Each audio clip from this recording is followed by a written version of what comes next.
Bonjour tout le monde, aujourd'hui on se retrouve pour une nouvelle vidéo, la revue du chapitre 905, un chapitre qui franchement je le trouve vraiment meilleur que le chapitre 904. J'ai vraiment bien aimé ce chapitre 905, j'ai bien accroché, donc c'est parti, à tout de suite pour la revue. Le chapitre commence avec le New Marineford, donc on nous rappelle un petit peu ce qui se passait lors de la guerre opposant les pirates de Barbe Blanche à la marine, donc que la marine a gagné tout ça et tout, et que à cause de ça ils ont refait un nouveau quartier général de la marine parce que ça a été cassé et ils ont déplacé le quartier général de la marine, le Marineford avec le G1. Donc maintenant Marineford est dans le Nouveau Monde et le G1 est sur Grand Line. Et en fait, donc, du coup, ça montre aussi que Sakazuki, le nouvel amiral de la marine, le nouvel amiral en chef, est bien plus déterminé à tuer les pirates. Donc du coup, il allait dans le Nouveau Monde où les plus forts pirates se sont regroupés. Et donc du coup, voilà, on voit que avant Marineford c'était une ville où il y avait des gens qui habitaient, alors que maintenant c'est vraiment juste un fort, c'est vraiment une base de la marine, voilà. Et dedans, on apprend aussi que Fujitora s'est rendu à Marijois, alors que Akainu lui avait dit il avait l'interdiction de se rendre sur une seule des bases de la marine sans la tête de l'eau et chapeau de paille. Alors bien sûr, Marijois, c'est quoi? C'est pas une base de la marine, c'est la terre des Tenryobito. Donc concrètement, il a le droit d'y aller. Voilà, Fujitora il a le droit d'aller à Marijois. Donc bien sûr il s'y est rendu pour participer à la rêverie. Et voilà, on avance et tout. Et en fait, on avance dans le chapitre et on avance de 2 pages quoi, voilà.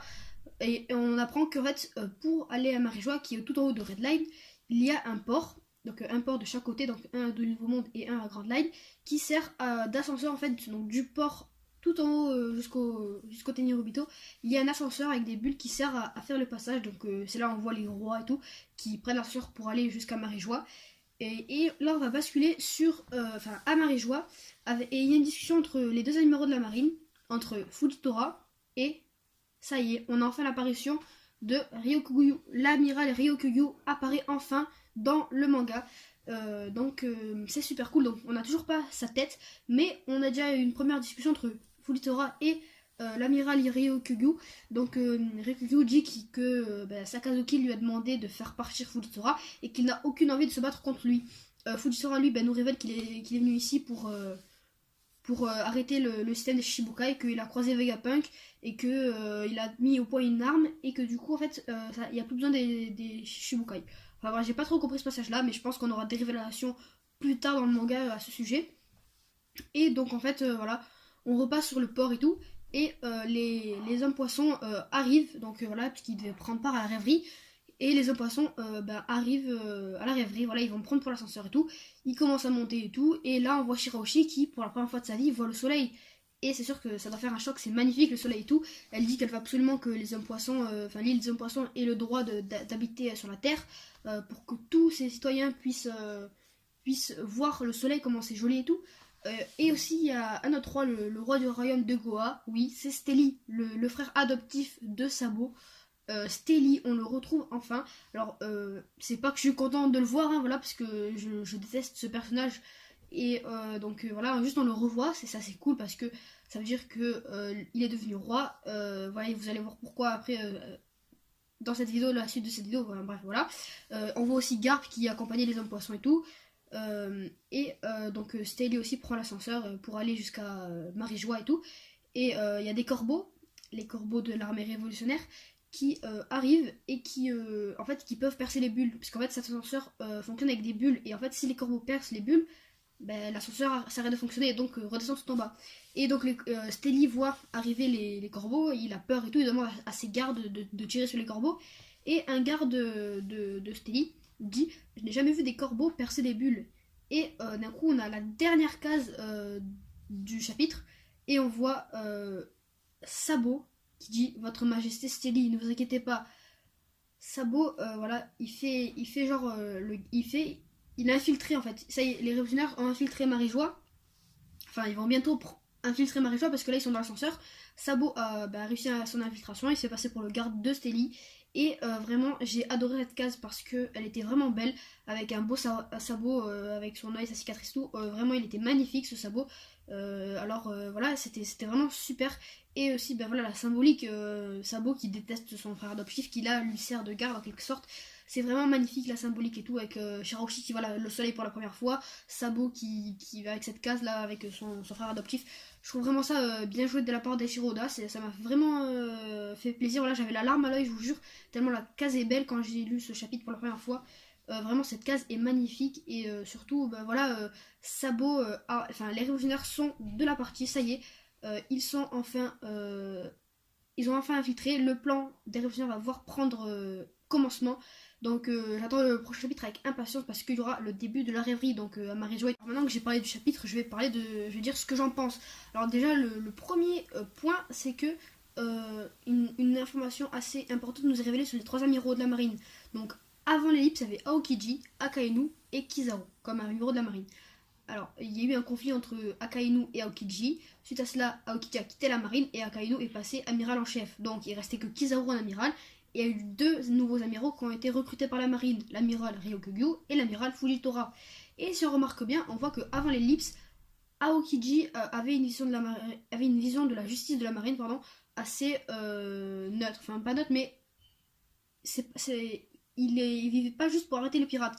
En fait, si vous voulez, il voyait les pirates mauvais et les pirates bons, comme Luffy, son équipage, et les pirates mauvais, comme Barbe Noire, par exemple. Il faisait la différence entre ces deux types de pirates. Il y avait Akainu qui, lui, voulait éradiquer tous les pirates, qu'ils soient bons ou mauvais, voilà. Et il y a Kizaru qui était en fait neutre, c'était celui qui suivait le plus les ordres. Ça pouvait être des mauvais pirates, des bons pirates, il aurait tué, il les aurait pas tués, enfin bref. C'est lui qui suivait le plus les ordres. Et Kizaru est resté amiral de la marine, et il y en a deux autres qui ont été recrutés, un pour remplacer Aokiji, et l'autre pour remplacer Akainu. Donc Fujitora, lui, a remplacé Aokiji. Et en fait, il a la vision de la marine un peu comme Aokiji, c'est-à-dire qu'il sait faire la différence entre les mauvais pirates et les bons pirates. On l'a bien vu à Dressrosa avec Luffy et tout. Et l'amiral Ryokugyu, donc lui on n'a pas encore appris beaucoup de choses à son sujet pardon, mais on peut se laisser penser qu'il est comme Akainu et qu'il a une vision de la marine absolue, c'est-à-dire qu'il doit éradiquer tous les pirates. Et je pense vraiment que c'est ça, donc ça ferait un petit peu le parallèle. Et je l'ai bien vu avec ça, hein, lui, Ryokugyu, il s'en fout d'éradiquer le système des 7 grands corsaires et tout. C'est comme ça et pas autrement. Enfin bref, il est vraiment comme Akainu et tout. Je pense que, voilà, je sais pas quoi dire, mais voilà, il est comme Akainu et donc ça va faire le parallèle. Alors, et en plus, ça a été annoncé, genre, Akainu et Aokiji se sont battus. Et dans le chapitre, Ryokugyu a dit qu'il avait aucune intention de se battre contre Fujitora pour l'instant. Donc c'est peut-être un combat qui était annoncé, je pense pas, mais ça fait un petit peu le parallèle entre l'affrontement de Aokiji et Kainu et Fujitora et Ryokugyu. Donc je pense vraiment que là c'était le premier point, les trois amiraux de la marine, la justice et tout. Et il y a un autre point, c'est, je pense à la fin du manga, une fois que les Mugiwara auront atteint Raftel et qu'ils auront appris la vérité sur le siècle oublié, ils iront donc détruire Marie-Joie et tout, et que pour cela il faudra passer par le New Marineford, hein, voilà. Donc du coup ils vont passer par le New Marineford, et du coup automatiquement ils vont devoir affronter les amiraux de la marine, l'amiral en chef et tout. Il va y avoir un fight et tout, et donc ensuite de cela, bah, ils pourront aller au port, et donc pourront aller se joindre, enfin pourront aller à Marie-Joie. Alors c'est pas vraiment un point important, enfin si c'est très important, mais c'est pas comme les amiraux de la marine, c'est pas une révélation. C'est juste, je pense que dans le futur manga ça se passera comme ça. C'est une information qui nous a été révélée.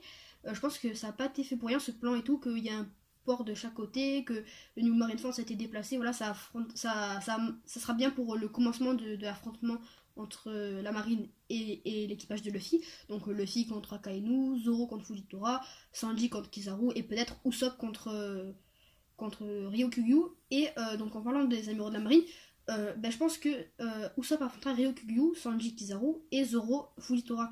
Alors je pense aussi que Ryokugyu est plus fort que Kizaru. Et donc du coup ça irait bien dans le sens où j'ai dit que Zoro, Usopp et Sanji formeraient le nouveau Monster Trio des Mugiwara. Donc du coup je pense que voilà, ça serait pas mal parce qu'il y aurait les trois amiraux de la marine qui seraient combattus par le Monster Trio, l'amiral en chef par le capitaine, et donc ensuite les autres membres combattraient d'autres membres de la marine. Donc je pense que ça peut faire un petit parallèle aussi là aussi. Et donc sinon voilà comment ça va se passer, c'est-à-dire que les Mugiwara auront atteint Raftel, ils vont naviguer jusqu'à le New Marineford, ils vont affronter la marine. Et ils vont pouvoir aller se rendre au port parce que en fait le Marineford c'est le dernier rempart avant le port. Donc une fois qu'ils auront passé Marineford, ils pourront se rendre vers le port et donc aller sur la terre des Tenryubito à Marie-Joie. Enfin bref, ils pourront ensuite ensuite détruire la terre des Tenryubito. Le dernier point, c'est quelque chose qui va annoncer le gros bordel à la rêverie. C'est-à-dire que ça y est, les révolutionnaires ont commencé à infiltrer les rangs des gardes royaux qui vont donc du coup ils vont pouvoir se rendre à Marie-Joie en toute discrétion. Et ensuite je pense que voilà, les hommes poissons eux veulent pouvoir vivre à la surface. Et je pense que ça va être refusé dans un premier temps. Et suite à cela, en plus, le Dragon Tout va arriver et il va dire que voilà, son but à lui c'est de tuer les Tenryubito, c'est de pouvoir faire un monde de paix. Et donc je pense que il va dire, il va arriver à faire une entrée fracassante et tout, alors que tout le monde parlera de Luffy, de Dragon, des hommes poissons et tout. Il y aura beaucoup d'alliés. En fait, il va y avoir deux camps. Il va y avoir le camp de la marine avec les rois comme Stelly et tout, qui voudront rester comme ça, qui voudront tuer tous les pirates, que les hommes poissons restent chez eux. Et l'autre camp, donc par exemple avec Dragon, avec l'armée révolutionnaire, comme le royaume le roi Riku, le roi Cobra, et tous les autres rois, le roi Elisabelo II, donc tous les alliés de Luffy, tous les rois alliés de Luffy, qui voudront que cela change, que les hommes poissons puissent venir vivre à la surface, que le système des Shichibukai soit arrêté et tout. Et donc ça va faire deux camps, et du coup forcément il va y avoir une confrontation. Donc peut-être là la séparation de la marine, donc c'est-à-dire Fujitora qui va aller d'un côté et Ryukyu et Akainu de l'autre. Kizaru je sais pas vraiment où il va aller, puisque lui c'est le plus neutre en vrai, mais il y aura deux camps, ça c'est sûr, et du coup il va y avoir une confrontation entre l'armée révolutionnaire et la marine. Les rois eux repartiront chez eux je pense. Et en plus il y aura Cobra qui veut parler des poneglyphes avec Dragon tous, ça va foutre un gros bordel quand même. Et je pense que ça peut être pas mal et tout. Ça nous introduit en fait une confrontation dans les prochains chapitres. Donc le chapitre 906, je pense qu'il va y avoir le début de la rêverie, les rois qui vont arriver, qui vont commencer à discuter. Et peut-être dans les chapitres 909, 910, peut-être 908, je sais pas. Les révolutionnaires vont commencer à arriver, à se faire remarquer et donc à commencer à se battre. Ou alors peut-être que les révolutionnaires, eux, n'iront pas dans la salle de la rêverie, voudront aller tuer les Tenryubito et se feront cramer par les gardes et tout. La marine sera alertée et là le combat commencera. Et du coup, je pense plutôt vers le chapitre 909-910. Donc je pense que ça va commencer par là, les gros de la rêverie. Les gros problèmes de la rêverie vont commencer pour l'armée révolutionnaire. Et pour la marine, il va y avoir une grosse confrontation. Et je pense que juste la dernière case là, quand on voit Sabo qui dit Votre Majesté Céline, ça m'a fait tout de suite penser à ça, que l'armée révolutionnaire était arrivée et qu'il va y avoir un gros bordel dans les prochains chapitres. Voilà les amis pour la revue du chapitre 905. J'espère que ça vous a plu parce que déjà le chapitre était bien. J'espère que mes vidéos vous plaisent, hein, voilà, parce que c'est le but quand même que mes vidéos vous plaisent. Hein. Je parle de One Piece et j'espère que ça vous plaît. Vraiment donc un chapitre pas mal quand même, j'espère que vous aussi vous a plu. En tout cas vous pouvez me laisser votre avis sur le chapitre en commentaire ou même sur la vidéo, hein, voilà ce qui est bien, comme d'habitude. Vous pouvez aussi rejoindre mon Discord pour qu'on discute de tout ça, du chapitre et tout. Et vous pouvez aussi me suivre sur Twitter si jamais vous avez envie pour être un petit peu plus au courant de ce que je fais, les nouvelles vidéos, bon ça il y a YouTube, aussi les anniversaires des personnages, enfin bref je mets plein de trucs sur mon Twitter. Donc les liens sont dans la description. Bon je vous dis à très vite, ciao.